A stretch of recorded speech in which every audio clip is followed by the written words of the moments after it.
Čau, mani sauc Santana, esmu klāt ar jaunāko BūtLV video apskatu. Šoreiz apskatīsim kādu ļoti interesantu ierīci Samsung izpildījumā.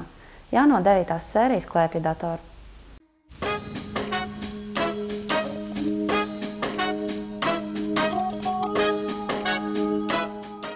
Pirms ķeramies klāt tehniskajiem parametriem, pastāstīšu par ierīces lielāko trumpi, tās kompaktumu.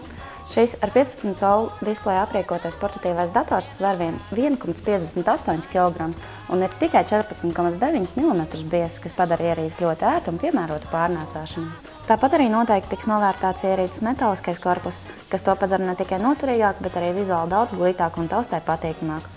Interesanti, ka uz korpusa apakšējās daļas nav nec Windows licences, nec citas uzlīmes. Tās visas novietotas uz portatīvā datora lādētāja, kurš, starp citu, arī diezgan kompakts.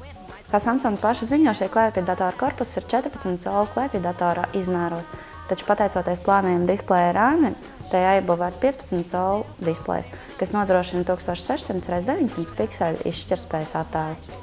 Šis portatīvais dators var lepoties ar Super Bright Plus displeju, kas nodrošina pat 2 reizes lielāku gaišumu nekā konkurentu ražojumi. Attiecīgi ir labāks piemērots lietošanai spilgtā gaismā.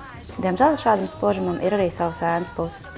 Krāsu varētu vēlēties nedaudz košāku, mums tā šķiet par blāvu. Samsung 9. sērijas portatīvais dators ir aprīkots ar ļoti ērtu zemu profilu tastatūru, pie kuras iespējams ļoti ātri pierast. Tastatūra arī ir salīdzinoši klusa. Zem tastatūras novietots iespējīgi izmēra skārienu paliknis, kurš nav apveltīts ar zem tā novietotiem taustiņiem, bet gan pats darbojas kā taustiņš. Klikšķis tā kreisajā pusē būs kreisais, labajā pusē attiecīgi labais klikšķis.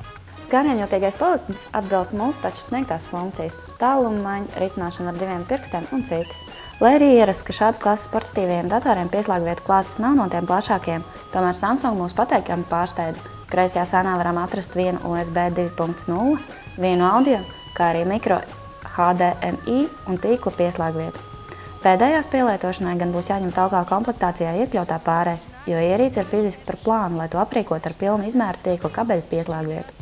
Datora labajā sēnā ir atmiņas karšu lasītājs, VGA pieslēgvieta, kā arī 2 USB 3.0 pieslēgvietas.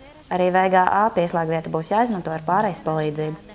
Lai arī šajā datorā uzsvars tiek likts uz kompaktumu un tā dizaina, tā tehniskie parametri nav no vājākajiem. 1,7 GHz Intel Core i5 centrālais procesors ar integrētu Intel HD 4000 grafiku un 4 GB operatīvo atmiņu noderēs arī sarežģītāku uzdevumu veikšanai.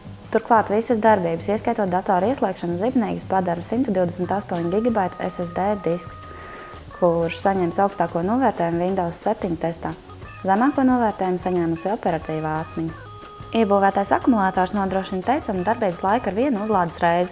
Sērfojot tīmeklī ar samazinātu displeja gaišumu līmeni, ierīces spēja darboties 7 stundas. Jaunais Samsung 9. sērijas portatīvais dators viennozīmīgi ir iespaidīga ierīce, kuru pārsteidz ar saviem kompaktajiem izmēriem, kvalitatīvo korpusu, kas ir neraksturīgs Samsung zinoto viedtāruņus, kā arī pieklājīgo jaudu. Loģiski, ka šādas klases ierīces nebūs starp lētākajiem. Latvijas internetu veikalos šīs dators izmaksās ap 780 latiem.